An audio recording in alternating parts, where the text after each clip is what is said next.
This is my friend and associate, Don Downs, who's the RV business coach. And I'm Kit Cassingham with Live in Focused Energy. Don and I were talking one day, comparing notes of the things we talk to our clients about. And we realized, though our markets are really different, we have a lot of the same things to share. So we decided to give conversations, escaping your humdrum life and moving into your dreams, a shot. And transitions, which is a lot of what Don talks about, seemed like a good place to start. Don, do you want to have something to say here? I think you covered it. Okay. All right. I'm looking for I should have printed this off. My notes that I made from yesterday. Oh, fiddle-dee-dee. Well, I have mine. Okay. Well, then why don't you start while I look for mine? Sure. So one of the first questions you might think about is, what is a humdrum life? Is your life humdrum?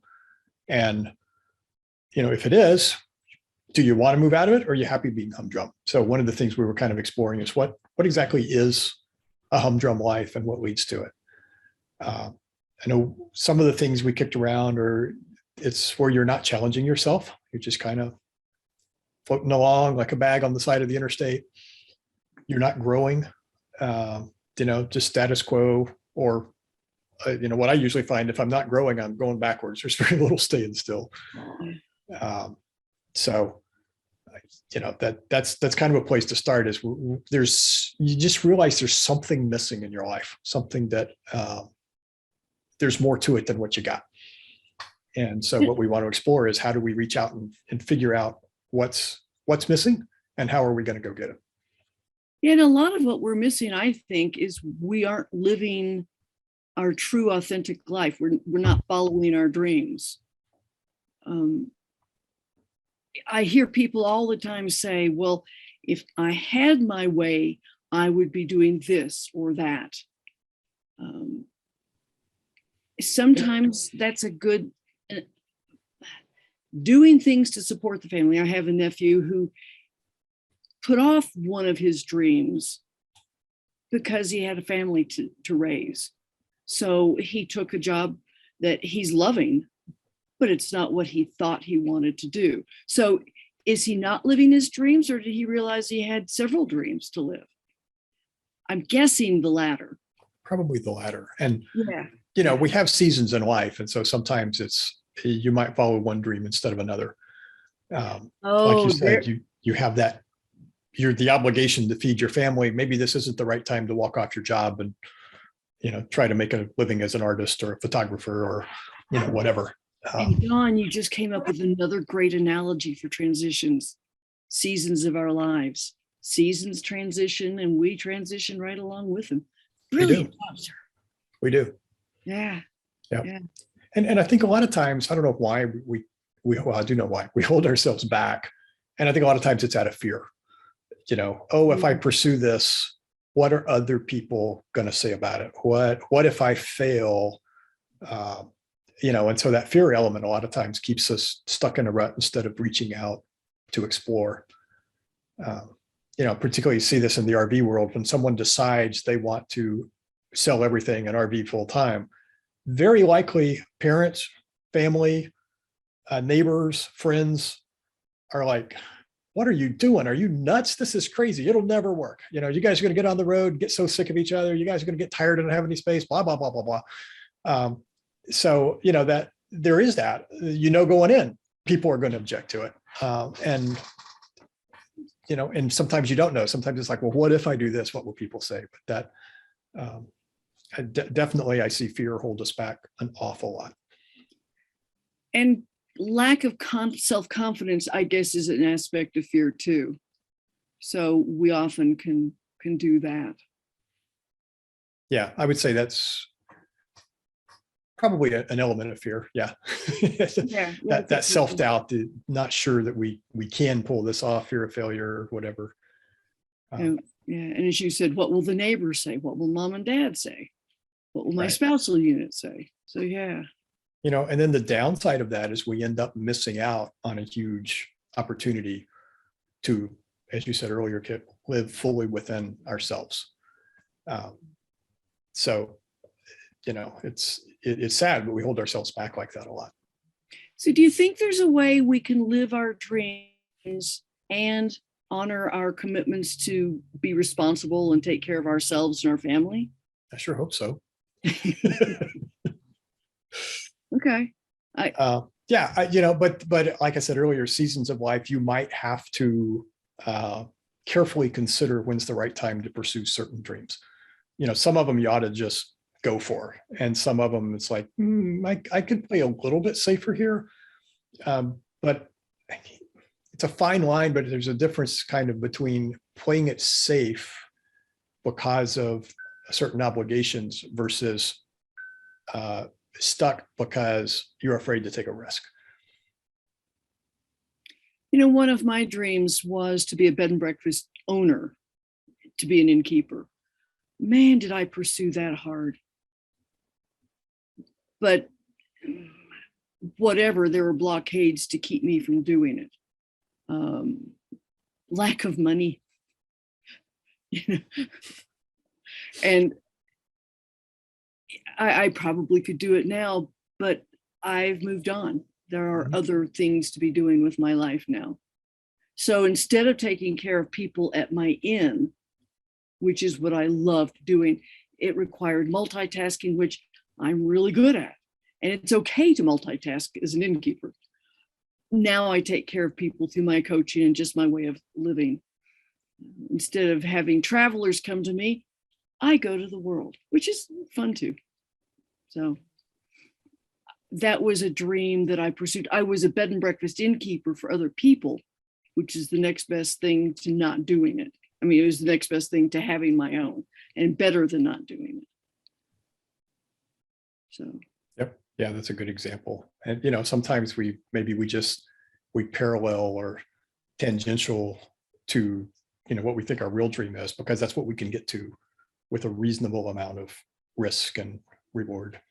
And my tangential or parallel was to become a bed and breakfast coach and consultant and a bed and breakfast broker. So I stayed in that world for a long time and spoke at conferences, and I inspected bed and breakfast for the state association. So I was really involved.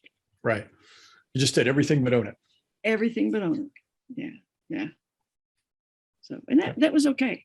And it was curiosity that I'm going, I need to make more money than just the coaching consulting's doing. What else can I do? And it just kind of kept evolving from there. But curiosity is real important. Yeah, that curiosity is a lot of what keeps us moving forward. Just one last thing is to touch on Humdrum life, and then I think moving into curiosity is probably a good idea. But I think a lot of times when we're humdrum, as you said, we're not living our full purpose. And, I think deep down, all of us really have a desire to make the world a better place or to be making a difference. If you look at Maslow's hierarchy, once you get past the first three, which is survival, then it goes into self-actualization and legacy and stuff, making a difference around. So, I think a lot of times, if we step back and look at our dream, we can go, really? Like, my dream is to, spend 24 hours a day, 7 days a week, sitting outside my camper, toasting marshmallows and looking at the campfire. On the beach with margaritas. Or on the beach with margaritas, right? And it's like, really? Because, after a while, that campfire smoke really starts to penetrate everything and get on your nerves. And, how many s'mores can you eat? And, on the beach, the sand gets in your swimsuit. And, so I think if that's your dream, it's worth stepping back and going, is that really my dream? Or am I just really, really tired and in bad need of a vacation? Which is often the case. Most likely, yeah. Which then goes to the point of we don't give ourselves enough breaks in life, daily, weekly, monthly. Randy and I during COVID have been taking quarterly, 2-night retreats to go to a town within a couple of hours of us. And we usually brainstorm business, and one of us comes up with just a killer idea. But we also were taking walks in the day and eating at different restaurants. And we come back feeling really refreshed, even if we talked business. Mm-hmm. So we walked along the river shore or bank, whatever rivers have. But we didn't sit there all day long. Right. Yeah. And, my wife and I have a habit since COVID of going for walks usually during lunchtime. We'll go for a walk, and it is nice to that little break, get that fresh air, get that refreshment. Be reminded of your wife's name, yeah. stuff like that. Yeah. We're blessed that she gets to work from home now. So let's just spend more time together, which is great. So when I left the bed and breakfast world, I felt very much adrift, which is where I came up with the analogy of that garbage bag floating along the highway, being whipped here and there at the whim of traffic and the wind. I wasn't in control of where I was going or what I was doing. I was just floating. And it wasn't satisfactory. I found myself slipping into depression, and a friend gave me some ideas. So I blogged for a while and used curiosity to build those different blogs. And that was cool. But I find I don't like sitting at the computer all day, every day. So I had to keep being curious and find other things to do because I wasn't feeling useful. That touches on what you were just talking about. Don't be a beach bum. Yep. I think, I really believe deep down, we all have that desire to be useful, to be making a difference. And, as you said, one of the things to do is just probe on that. How, is what I'm doing that? If not, can I make it do that? Or, is there some other way I could do that? As you did, well, I really, really, really want to own a bed and breakfast, but that's not in the works because I don't have the financing for it. But I can work for a bed and breakfast. I can consult the bed and breakfast, so by being open, probing around with your curiosity, you found lots of ways that you could be involved in the area you wanted to be in and still, be moving forward with those dreams, but not at the same time feeling like, oh, I'm a failure because I can't own this thing. I'm so upset and tense that I can't enjoy life because I never got to own the B&B, right? But by being open to that curiosity, you open new doors and found new positive directions. Absolutely. So what kind of transitions have you been through, Don? Well, we all go through transitions, right? Yeah. So what are some of those bridges you've crossed, transitions? Well, a big one was the day I quit my job and went to work full time for myself. That's a big step. We've had, small transitions at every birthday in a sense, it's a transition to another year of being alive. How do we go about doing that is, if you step back and think, life is full of transitions. We went from toddlers to kindergartners to first graders to middle schoolers to high schoolers to college. Are you talking about you or your kids? Me, my kids, all the way up to the college standpoint. So, just lots of things that we go through in our lives constantly, our transitions, and that, becomes really important. Then how do we respond to those transitions? Well, and I've seen a lot of reactions to the transitions. I mean, every time I got laid off from a job, my supervisor. Hello. I had different reactions: anger, depression, dig in and say, I'm going to find something different. And I always landed on my feet and kept moving on. And now as I look back, I wish there'd been somebody to help me through those transitions better. One time when I got laid off, it was just before I was going to get married. So I used the time to read What Color's Your Parachute and plan the honeymoon and the wedding and stuff. And in the honeymoon, I came up with my fabulous idea of being a bed and breakfast innkeeper. So being proactive in saying, I am going to do something with this time made a big difference. So what about I hear about the great resignation. Is that what's going on with COVID, where people are losing their jobs or quitting their jobs? I haven't figured out which. Some of both. Some of both? Yeah.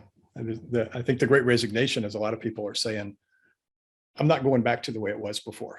The employer treated me like dirt, underpaid me, overworked me. Not doing that. We'll find other things to do. Wasn't good to me or wasn't good to the world. Okay. Right. So it's really interesting to watch how this is playing out, because I think the employers still think they're in the driver's seat, and the employees think they're in the driver's seat. And it's really interesting to watch it. How it comes out.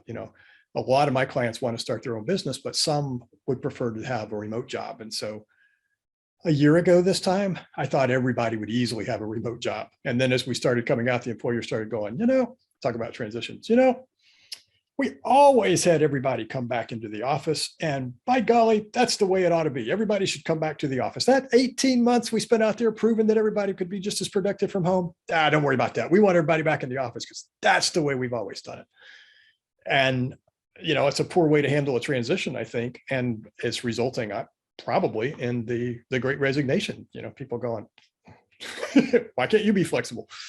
I don't want to work for the man. Now, to contrast that, Don, I have a friend who has a big business. It's high tech, and he built an office with all the computers and generators and all the things to keep them up and running. And he had his 24/7 support team, and he built a wonderful office. He had a great. I may be getting friends confused, but anyway, it was a big office. I just got a note from him saying, "Oh, you sent my Thanksgiving card to the old address. We're getting mail there, but not for long. We're never going back." Wow. So he has decentralized this high-tech business. Yeah. And I'm wildly impressed. I'm going, all right, how did you figure that out to keep everybody acting as if they're seeing each other face to face and not?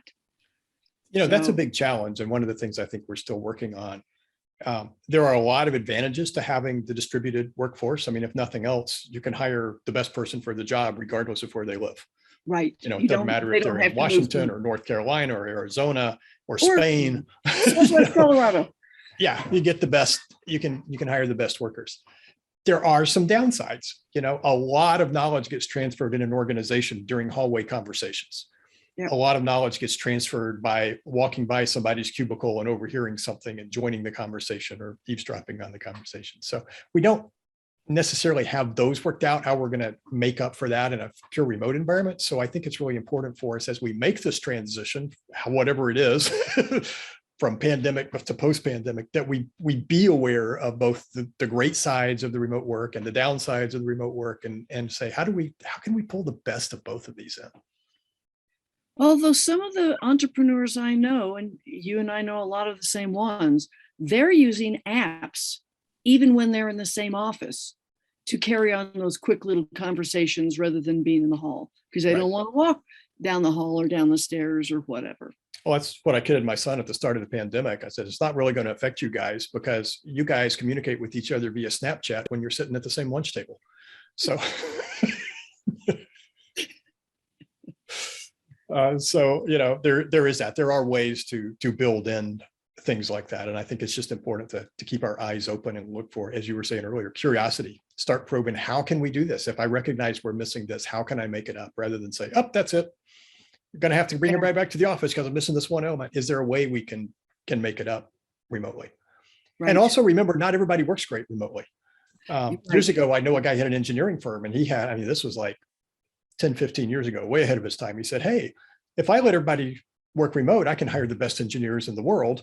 They don't all have to be here in the city with me. And so he hired great engineers all over the country and discovered a lot of great engineers don't work well from home.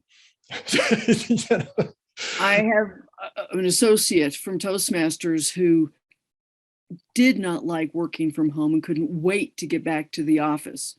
Our Toastmasters group broke up because COVID closed our meeting space in a retirement community. So I don't know what's happened, but she didn't like it because that was her social connection. Right. And she needed people breathing down her neck to keep her productive. Right. Yeah. So again, I think as we go through this whole transition out of the pandemic, we really need to keep an open mind, keep a sense of curiosity, and go, how can we get the best of all of, how can we pull the best in of what we had and drop the worst of what we had before? And, maybe some people come to the office because they need to, and other people work remote, but then you got to be real careful that the remote people get clued into the hallway conversations of those that are in. So, it's not, I don't think it's cut and dry, but I think it's the kind of thing that if we put our minds to it, we'll figure out. If we, again, that curiosity word, if we go, how can we do this? And just start poking at things. Yeah. Yeah. And that curiosity is important. Now, when we were talking earlier about this, today's talk, one of the things that we discussed was that if you choose to live an RV life, that's a transition. Total transition. But every day can be a transition, or week or month or whatever. I haven't done RV living, so I don't know, but the obvious thing for RVers today, you become full-time or go out on an extended trip is a huge transition, right? You go from your, say 3,000 square foot house to under 300 square feet in an RV, big change. Go from always being in the same place to traveling around the country, big change. You're living in your hallway, aren't you? You're living in your home, yeah. And every time you move, your home goes through an earthquake. No, so, I said your hallway. You're living in your you're living in your hallway. Yeah, pretty much. Yeah. But then if you think about it, there's tons of transitions, right? Every time you move from one location to another, that's a transition. You got to pack everything up, get everything stabilized, and then move. I made the mistake once of thinking, I'm just moving 2 campsites over. I don't have to take everything off the shelves. Wrong. Everything fell on the floor. 2 campsites. Right. Got to do that. And then when you arrive at the new place, you got to figure out where you're going to get laundry, where you're going to get the gasoline, where you're going to get your groceries, how are you going to get packages delivered? Some campsites are not too excited about signing for your package. So, it's a really great example of saying, this is something I want to do, and I'm just going to have to be open and figure out how to handle these transitions, because every time you turn around, there's going to be more transitions as part of that. Which it just popped in my mind. Maybe that's a really great thing, because is adapting to transitions like a muscle. The more you do it, the more capable you are of doing it, the easier it becomes. I think so. Especially if you're using curiosity and adaptability as part of your lifestyle. And I suppose if you aren't curious and adaptable, RV living isn't of interest, or won't be for long. Yeah, I would say probably not a good fit. Yeah, right. Especially the adaptable piece. Well, when I walked the Camino, every day was a transition. Oh, yeah. And when I got home, I found I missed the routine of getting up, packing my pack, heading out, looking for a breakfast site. I mean, it's a great routine, but every day was different. Mm-hmm. Isn't that interesting? It was the same, but it was different. Yeah. I mean, because the weather was different. And even though I had my family of the 3 of us walking together, we never knew which of the rest of our Camino family would be with us. The countryside was different. The meals were different. I mean, yeah, it really was different. What time will we stop for breakfast, coffee, lunch in the night? Will we go to the Pilgrims Catholic the service that they had along the way? And how will that be compared? I'm not Catholic, but I loved going to those pilgrim services. I can't help but think I would look forward to sitting down and taking my hiking boots off and putting my feet up and letting my feet recover. Well, we of course did that as well, but yeah. So yes, I think that the more you do it, the better you are at it. And theoretically, then the more you enjoy it. We tend to like the things, when we're good at things, we enjoy them more. Good observation. That's true. So, and I think that's part of why we sometimes are afraid of transitions, because we don't know what's at the other end. We don't know if that enjoyment is there. I'm not going to be any good at it. Let's just stay the same. Yeah. Yep. Or worse, I might not be good at it. So let's just stay the same. Well, and I'm not going to be good at it. It's just another way of saying the same thing, isn't it? Because you don't know if you'll be any good at it Right. until you do it. Yeah. Huh. I have several friends who actually are not doing RV living, but are digital nomads. Mm-hmm. One took off 2 years ago he was going to go all over the world, and I don't know if he made it much out of the Americas. And he would live in an Airbnb for a month or so. And he kept doing his podcast or articles or whatever, and was real visible online. And he got to see do all that he wanted. I have friends who, since they started dating, have taken long stretches of time. Sometimes they buy an RV and will drive from North Europe all the way to Southern Africa. Or they did that in the Americas. They left in August. Poor them, they're having to hang out in Croatia until their RV in Paris is ready. And then they'll go to Paris, pick up their RV, and they have no agenda other than let's go explore. Talk about curiosity. That's good curiosity. And this is a 3-generation family trip. Their son, the couple, and his mom. That's amazing. Yeah. I hear bits and pieces. I seem to have not gotten in their mailing list, but I want to. And they are all 3 of the adults are working their businesses, and the son is going to school. So they are staying very much in connection, busy, and they're all being useful in their own way. Right. And you reminded me when you said that about when we look at transitions, there's these little like micro transitions, right? Like your friend in the Airbnb, he does his podcast, but then he needs to transition from the podcast to whatever the next work thing is, and transition out of work into exploring. So just in our day-to-day life, we're talking earlier, going out and taking walks. There's that transition from work to lunch and back to work, so good point.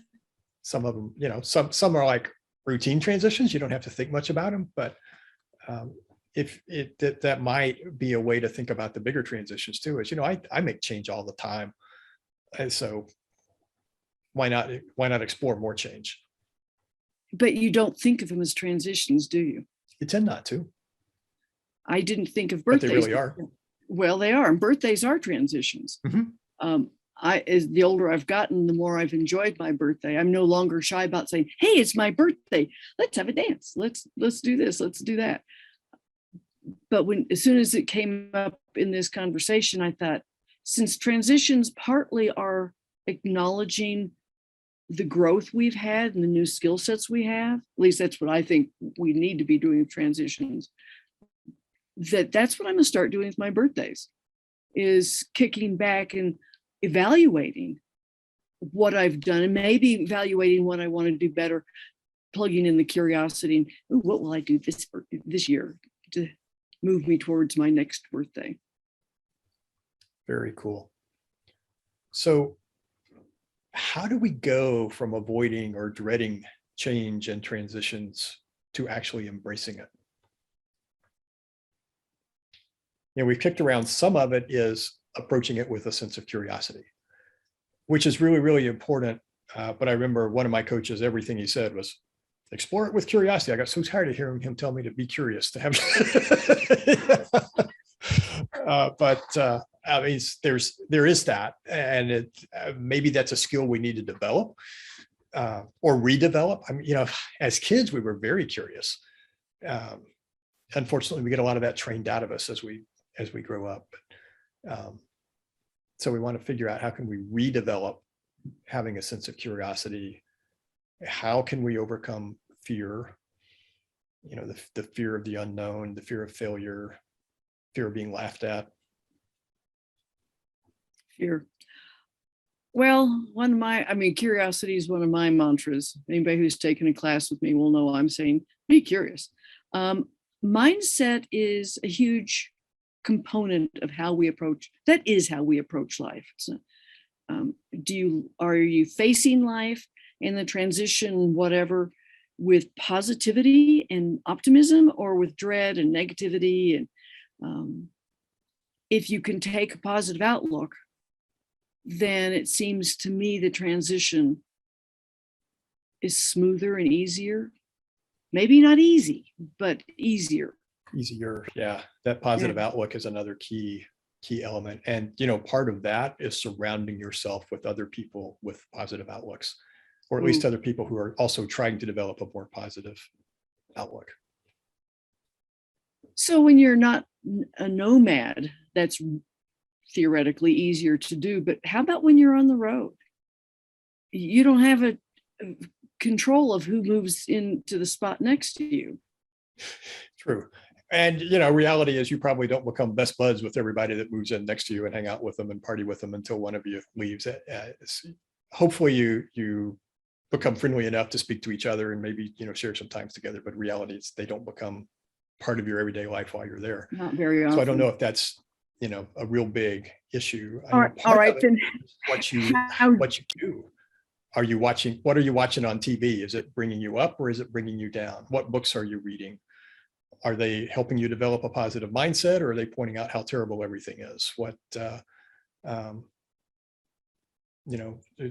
I found I have to really step back from the news if I want to keep a positive outlook, because the news is designed to get us on edge and and be fearful, right? It's because that fear, that anger about what's going on is what makes you keep coming back and getting more of it. It's like an addiction. And so the news organizations are intentionally trying to suck us into this mindset and drag us, down it. So, recognizing that and saying, okay, I don't want to hermitize myself and not have any idea what's going on in the world, but I don't need to be living 24/7 on my news feed, watching news on TV.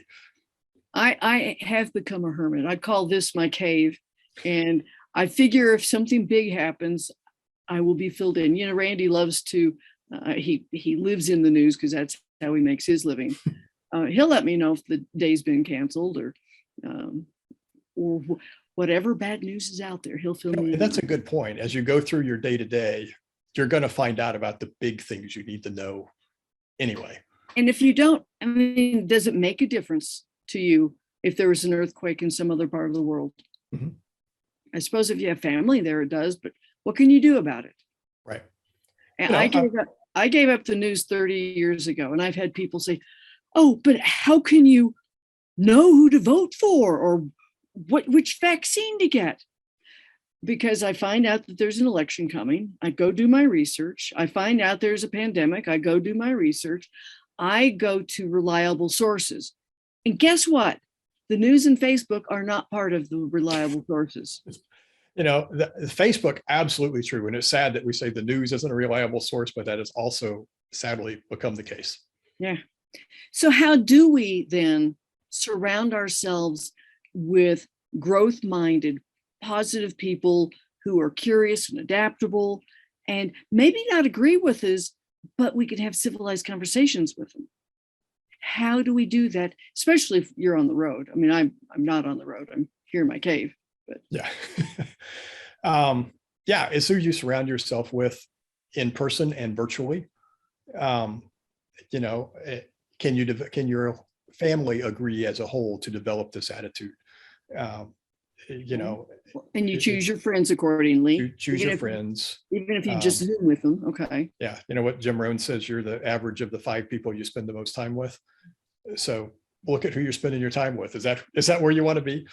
And choose people accordingly. But I think on the road, it is an interesting situation, but it just has to be the conscious decision of what am I surrounding myself, both who and what, to develop that mindset and to seek out people who are also developing that mindset. I have a new friend / associate who, when he retired, didn't know what he was going to do or be. But he did find he was getting depressed. He was becoming a hypochondriac. And one day he said, oh, enough.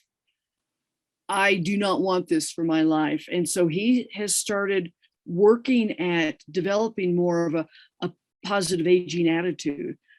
And in fact, that's how he found me on LinkedIn, because I use the hashtag positive aging.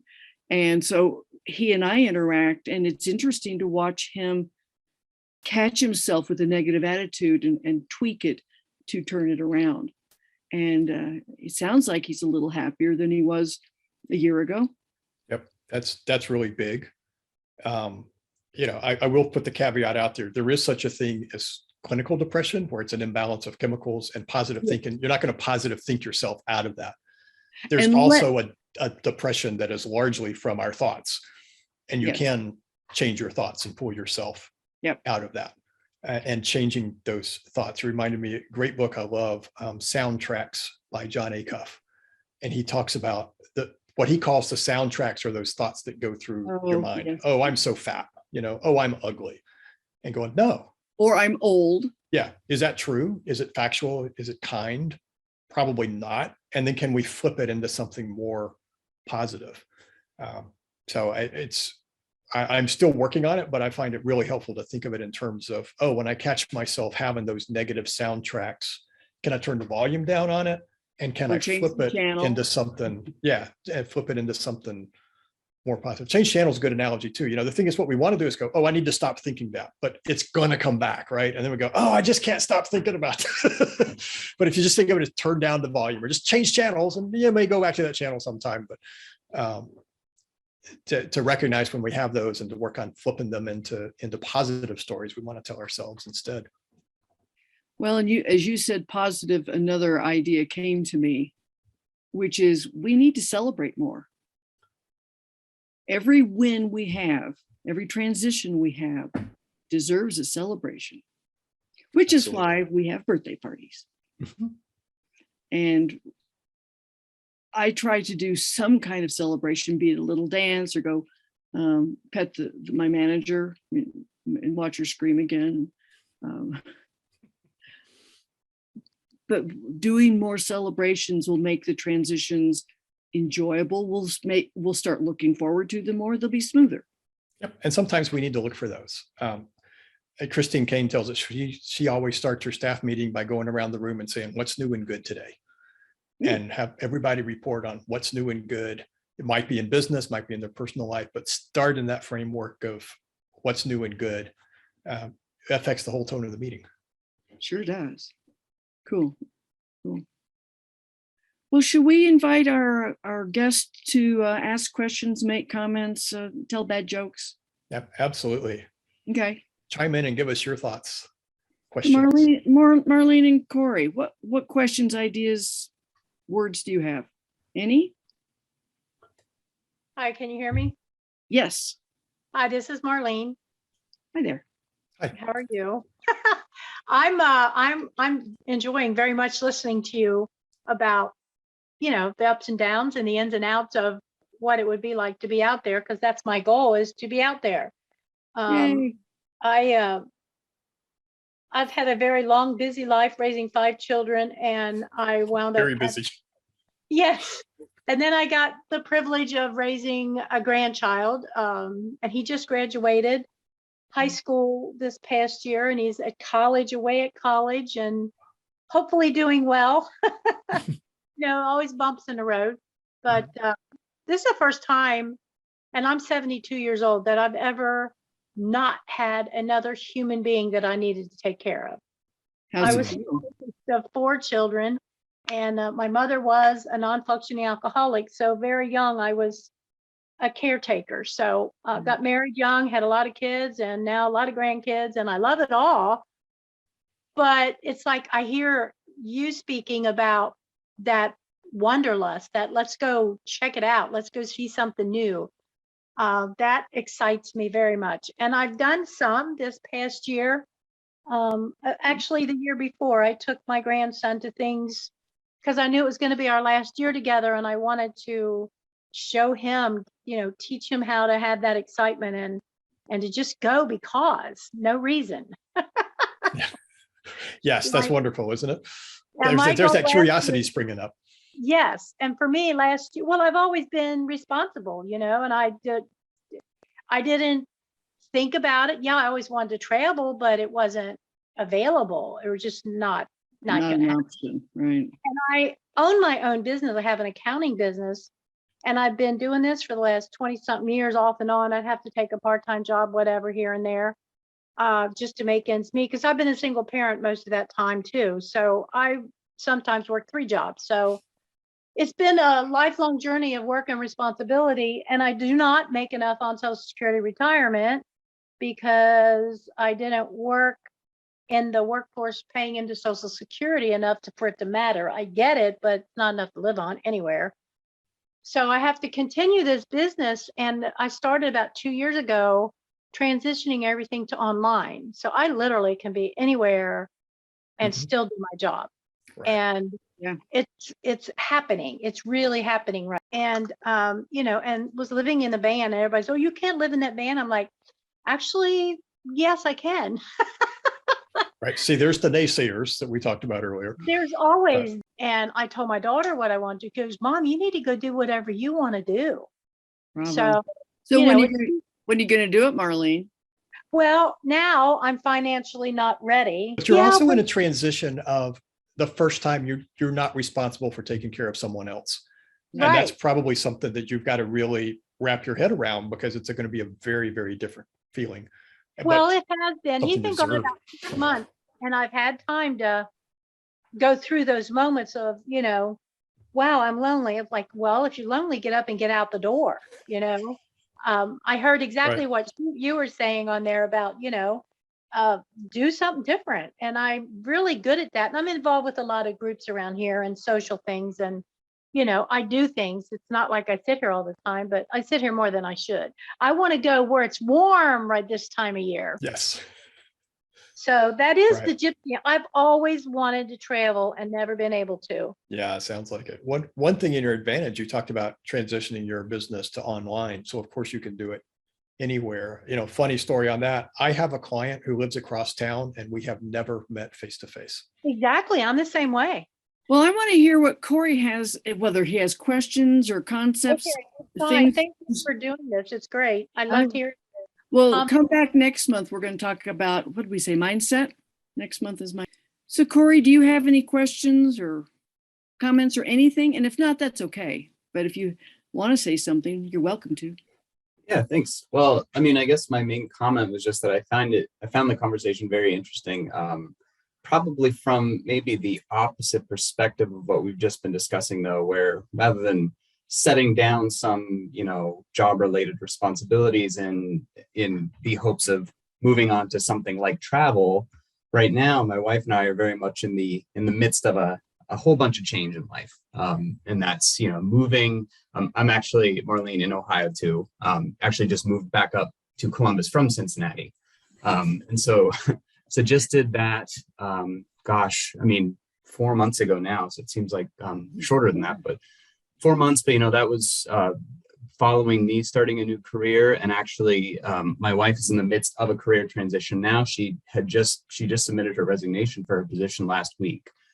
And so she is right now in that, state where she's trying to think about what it is that she wants to do. And that's what was I found probably the most interesting part about what you both were talking about was, constantly she has that internal struggle with, well, can I do this? What if I'm not cut out for this? Or what if I don't enjoy it, or any of that kind of stuff? And, I feel like she and I have that conversation a lot. It's like, well, you don't know until you try. And so that's been a big barrier that I think has been kind of holding her back. And she's starting to get onto her feet, and she had a job interview today. So she's reaching out and doing a lot of positive action in that direction. But it's definitely something important to think about, and something that can really, hinder your progress if you're not careful about keeping a positive mindset on things. Wow, you really are going through a lot of transitions right now. And I bet you have a birthday once a year, as does your wife. I do. Yeah, we both do. So are you enjoying the transitions, Corey? Yeah, as with any transitions, they are a bit stressful. All of them come with a bit of adjustment to things. The other thing too that, is accompanying these transitions are the desire to kind of already have a next step to. And what I mean by that is, for example, we'd really like to have a house. We don't have a house. We have an apartment. And so we have, adjusted to this new location. We are in this, new place that we're living, but we're also already looking ahead and saying, okay, well, what can we now do to start transitioning already to our next step? Make sure that we're positioning ourselves in a way that we need to accomplish our goal of, doing what else we want to do in the next, year or two here. So yeah, I mean, I think it's been good. And I think I do a little bit of a better job with the positive mindset than she does. We coach each other in different ways. That's one of the ways that I coach her, is keeping a positive perspective on things. So, I view all the changes as good, but they all come with their own sets of challenges. They're all unique, and it's all about learning how to cope with those. That's insightful. Challenges or opportunities? Right, exactly. Or both, right. Every challenge is an opportunity. Yeah. And it may be trite, but the Chinese character for challenge is opportunity, the same character. Oh, well, see, no, I didn't know that. It's I interesting. didn't know that either. That's cool. Ta-da! My contribution for the moment. So Yeah. So, I mean, that was my only piece, is just that I think it's very interesting how these ideas apply to anyone, regardless of where you are in your stage of life. There's always a takeaway and an application. Yeah. And I think if we would teach kids people at an earlier age that transitions are good, we can get them going on that whole positive mindset of, oh boy, another transition. Right. Another opportunity. Oh no. Yeah. Well, Yeah. excellent. So I'm sure that you have transitions that your wife coaches you through, supports you through. Mm-hmm. Oh, certainly. And I mean, some of them are the same types of transitions that, she's doing, like, for instance, a job transition or, things like that. But just because of the circumstances of every transition, they're all different. And so they all do have their own unique aspects. And so, yeah, certainly. I mean, there's definitely a back and forth there. Did COVID provide some uncomfortable transition opportunities for you? Or was it Actually, all okay? it was actually all okay for us. At the time, my job was able to go fully remote. So was hers. So, we both work from home. We love spending time together. So it was like, great. Okay. We'll work side by side all day, every day. And that's great. And so actually it's kind of been, the opposite, going back to work at this new place now that COVID, restrictions are lifting a bit, is now I'm actually going into the office every day of the week. And so now that that's a transition. Yeah. And now that we've been used to, working from home, that's just been, it's different. It's like, oh, this is what we used to do, but now it feels so much different. Well, and I heard Marlene say that COVID was actually good for her. How about you, Don? Yeah. Not COVID isn't, but the transitions. The transitions. Like Marlene, it's been good and bad. I've had my share of issues with it, which surprised me, because when it first happened, I was like, oh man, this is exactly what I've been waiting for. Everybody gets to work remote. So yeah, it's a bunch of transitions, and it's been good to learn how to cope with them all and keep moving through it. I was amused at my reaction to being locked down and all that COVID initially brought us. As you see, I live in a cave. We live remotely. We aren't, when we're social, we're real social, but we kind of keep to ourselves. So as soon as somebody said, okay, stay home, don't be with others, I go, no, I want to be with people. I want to go shopping. I want to go to a party. I want to go to lunch. And I go, down, girl, down. So COVID hasn't made an impact on me in many ways, but it's changed my business. I started doing more group coaching and creating classes to help people through fear and transitions and stuff. So, so the pandemic has been good for me, and I've stayed healthy. That helps. Yeah. So. Yeah, I know at the start, we were all us introverts were like, oh man, we're in hog heaven. We don't have to go out and deal with people, but then over time, I didn't realize how much I missed seeing people. until we were about 3/4 of the way through the year. Yeah. Well, we are top of the hour, so we should wind down, let people get on with their lives. Again, I'm Kit Cassingham with Live in Focused Energy, and we will be back next month talking about mindset. I've got articles I write on positive aging and longevity. You can go to my website, liveinfocusedenergy.com, and find the articles tab and have fun with that. And I also am doing weekly calls on Clubhouse about positive aging. And those are at 2:00 Mountain Time every Thursday. Don, how about you? Yeah, thanks, Kit. Yes, I didn't get the carriage return in there, but hopefully it works. So you can follow me at rvbusinesscoach.com. And also, I'm always happy to have a 30-minute virtual coffee and get to know people better, find out, what's in your mind. What areas are you wanting help in? What areas can you help others in? So it's rvbusinesscoach.com for the website, and then virtualcoffeewithdon.com. Ooh, nice. Yeah, just to chat. So feel free, Corey and Marlene, to set up a time, and love to chat with you.